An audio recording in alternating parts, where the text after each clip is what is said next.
Imagine you haven't eaten for 2 days. You know exactly where the herd moved. You tracked them yesterday. You mapped the route in your head. And now, all you have to do is get there. And then it starts snowing, not a light dusting. A heavy, wind-driven snowfall that doesn't stop. It goes all day, then all night, then the next morning. And it's still going. You can't hunt. You can't see tracks because a meter of white has buried everything. The entrance to your shelter is starting to seal shut behind a wall of drifting snow. And the fire, the one thing keeping you warm, keeping predators away, is struggling to breathe under the snow packed against it. You're not bored. You're trapped. For most of human history, snow wasn't a scenic inconvenience. It was a crisis. Today, when it snows, you check a weather app, make coffee, and watch it pile up outside a sealed window. But for a human being 20,000 years ago, that same silence could kill you in 3 different ways before it even stopped. The first is suffocation. Snow is one of the best insulators on Earth, right up until it seals your only exit. Multiple Ice Age sites in Europe show shelters that were, at points, completely buried, forcing people to dig themselves out, or slowly run out of breathable air. The same walls that kept you warm could just as easily kill you. The second is your own eyes. Days of sunlight reflecting off unbroken white can burn the human cornea. Snow blindness. The oldest known fix is roughly 2,000 years old, made by the old Bering Sea culture in what's now Alaska. Goggles carved from ivory or bone, with a single narrow slit. Barely enough light to see by. The design barely changed for 2,000 years, because it didn't need to. And the third, the slowest one, is starvation. Most people assume snow hides every source of food. It doesn't. It hides the land, not the water. So hunters went underneath it, cutting a hole through the ice, and waiting at what Arctic hunters call an igloo, a seal's breathing hole. Standing motionless for hours, listening for a single ripple.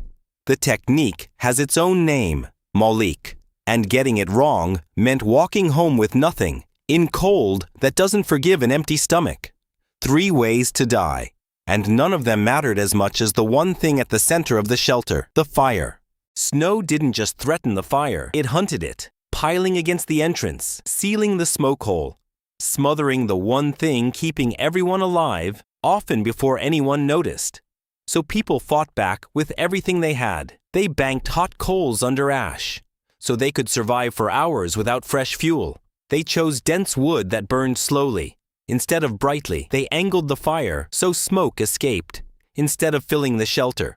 And when even that wasn't enough, they carried a live ember with them. So a fire, once lit, never truly had to start from nothing again. So the fire holds.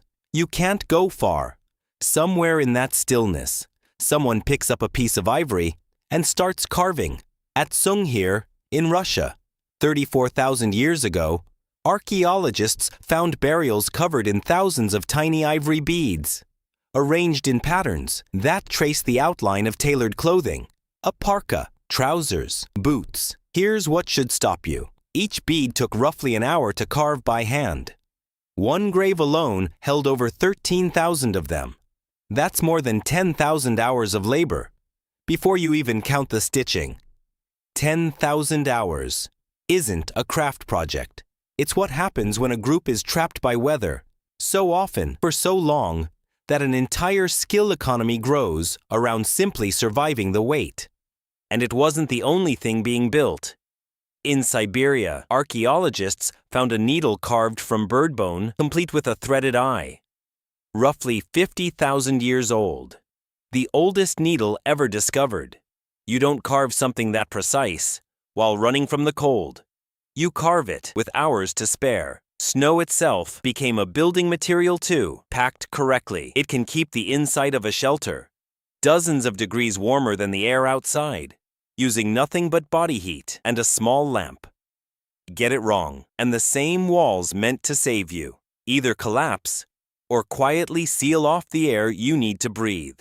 Every well-built snow shelter is generations of trial and error because every mistake used to be fatal. The next invention wasn't made from bone or wood or snow. It was made from memory, trapped together for days, with nowhere else to go. People did what humans have always done. They talked. Long winters became classrooms. Stories remembered where animals returned. After the thaw, which routes were safe? Which mistakes had already killed someone? Knowledge became another survival tool. So what did ancient humans actually do when it snowed for weeks? They defended their fire, like it was the most valuable object on Earth. Because it was. They cut through ice. For food, the snow couldn't bury. They carved slits into bone. To save their own eyesight, they spent over 10,000 hours stitching clothing that let humans live where no unclothed body ever could. They turned snow into shelter, and in the long, dark hours between all of that, they passed forward the knowledge that had kept them alive. Your coat isn't modern. It's prehistoric. You're still wearing the Ice Age.